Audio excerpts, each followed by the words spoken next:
Cybersecurity is protecting networks and data from the bad guys, basically. Think of it as a slice of Swiss cheese, right? When you have a slice of Swiss cheese, it's got holes all over the place. As you add layers of slices on top of them, you add another layer on top of that, and another layer on top of that, those holes get smaller. And so that is exactly what you're doing in cybersecurity. You're never going to get rid of all risk. There's always going to be some level of risk when you're dealing with computers and networks and software, but it's about reducing that risk. Each layer is additional controls that you're putting into place to secure the information or the network.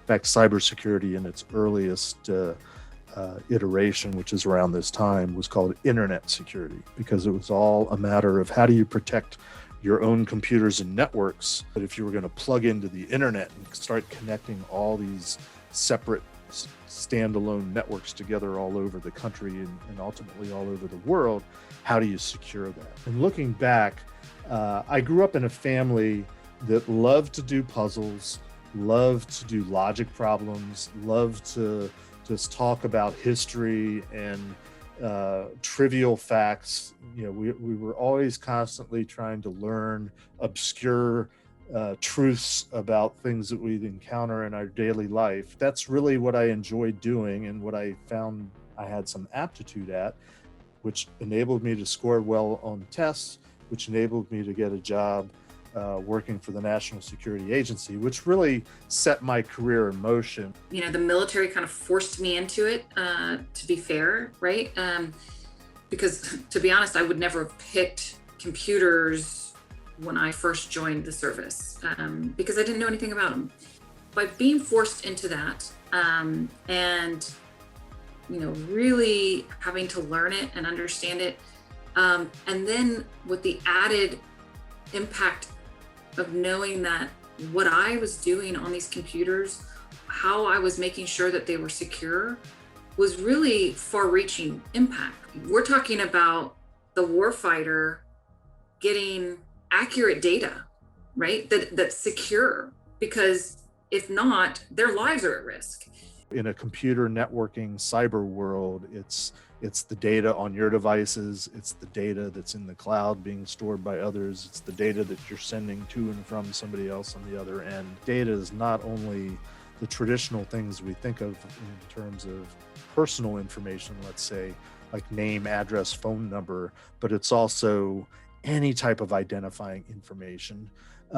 It's also your behaviors. You know, you're walking around these days, probably virtually all of you, with a smartphone that's keeping track of you from a GPS perspective. So your physical location, people always know about. Cryptography comes into play primarily for the protection of the sensitive, the 15 or 16 digits that you would see printed on a credit card or debit card. It needs to be protected while it's being transmitted over things like the internet. So the transmission has to be encrypted. Or if it's being stored anywhere in a file, in a database, in a record, it has to be protected there as well. Cryptography is you know, scrambling things to make it not readable by whoever you don't want them to read it. And the simplest way to do it is literally to scramble. That's what the substitution cipher is. What's more commonly referred to as a Caesar cipher. It's called a Caesar cipher because in history, back in Roman times, one of the Caesars, I'm not even sure which one it was, came up with a way of doing a letter substitution by taking, you know, at that point, the Roman alphabet and writing it down twice, but offsetting it and then just lining up the letters. So whatever your plain text message was, you'd find the letters in one row and then drop down and see what the different letter was going to be. And you would write that and send it as a message. That's the simplest form of substitution. It's called a substitution cipher. So if you were looking at it with your eyes, you'd go, I don't know what that says. The intended recipient, basically, of that information has what we call a key to unlock or to decipher the information that was encrypted as part of that cryptologic formula that took place.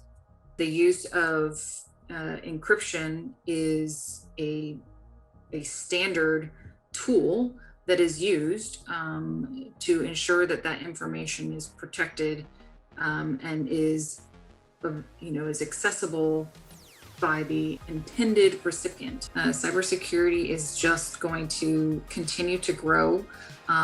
It's definitely a stable market for growth and job security. That's not going to be going away anytime soon. I think if you want to get into cybersecurity, you should do it.